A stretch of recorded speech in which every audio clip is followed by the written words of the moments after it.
All right, class. What is captology? You. It's the study hats. Incorrect. Yes.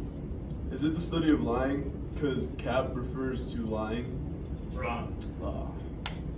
It's computers as persuasive technology.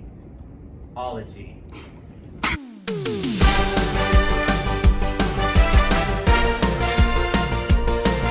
That is why, sir. What's your greatest goal in life? Oh my gosh. I've been waiting for this my whole life. It's to tell people the dangers of captology. Truth is, Captology has so much potential, but in reality, it's quite disappointing and even scary. Sir, what is Captology meant to you? It uses social media to determine what stuff I want to see only, and it uses that information to split us economically and politically. Captology, what does it mean to you? Oh, I remember Captology. It affected my mental health in drastic ways. It caused me to have depression and anxiety, and many teens around the world to commit suicide. It's due to the ways that it's built and to affect people because it. Sir, what do you know about Captology? Oh my gosh, are you making an interview? Oh yeah, come here, man, come here. All right, what does Captology mean to you guys? You know, I don't like anyone to know what my search history looks like.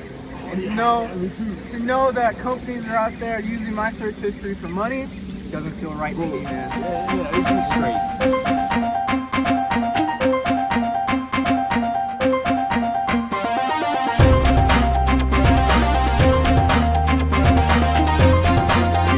The political polarization that has been caused by social media is not insignificant.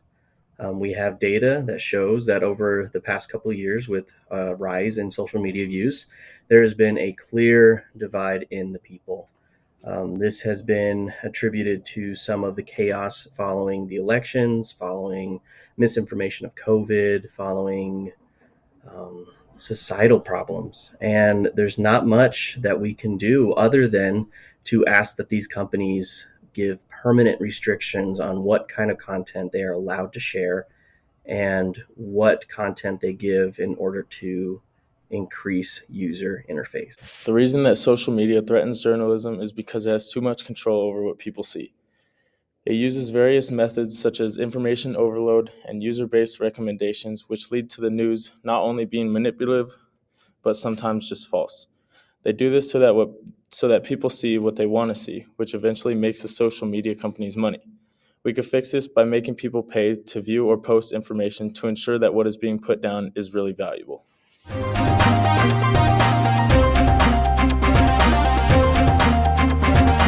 For this project, I used the U.S. National Institute of Health's National Library of Medicine to collect data. However, only a limited number of studies are integrated with social media because the available literature heavily focused on medical science. Social media is a relatively new phenomenon, and the potential link between their use and mental health has not been widely investigated.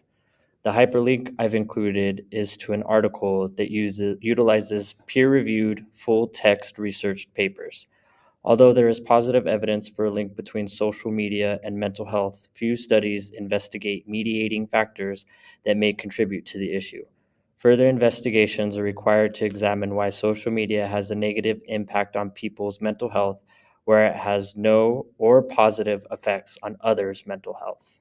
Now, though the data is limited, there is plenty of reason for concern over the link between captology and its use for social media and the mental health of its users. To start, we have mental illness on its steepest incline in history, especially in the demographic affected most by social media, teens and young adults. Developing brains are more vulnerable to the psychological manipulation this tech is using, for instance, like buttons and curated feeds.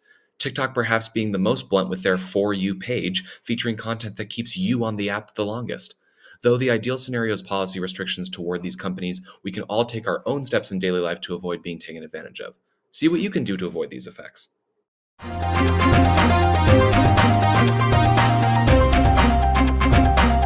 Most people are unaware of how their presence is being monitored online. Lots of websites employ various methods of digital tracking, with the most common being the tracking cookie, which plants a file onto your computer. With your activity being monitored all over the internet, companies can use this data in their algorithms to form an accurate picture of your habits, who you are, and what your interests may be, most of which is done without the knowledge or consent of the user. Although this data can be used for many applications, the main issue arises with the availability of this information from data brokers. While tailored ads and content are not the end of the world, the lack of boundaries and regulation on this data collection can be viewed as an invasion of privacy. And in order to keep most of our online activity to ourselves, laws that protect consumer privacy must be implemented, as there are currently none. The first smartphone was introduced to our society in the 21st century. Every year, companies engineer new technologies that help the consumer to their advantage. To this day, there are over 3.8 billion smartphone users. We're able to gather information with the touch of our fingers now. With this much traffic, there have been developers who have produced applications that are absolute time killers. These apps are used for entertainment, but instead, individuals are referred to as users and are hooked onto the applications in unethical strategies. They base their apps similar to casino games with bright lights and big letters. With this knowledge, it is best to have self-control and limit the time that one spends on these apps. Like and subscribe and hit the notification bell. Guys, what are you doing? I'm liking and subscribing.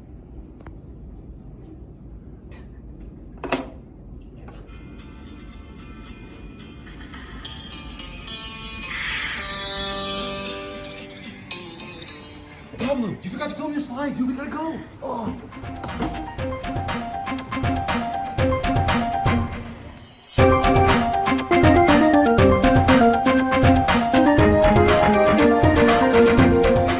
Ducks, what does Captology mean to you?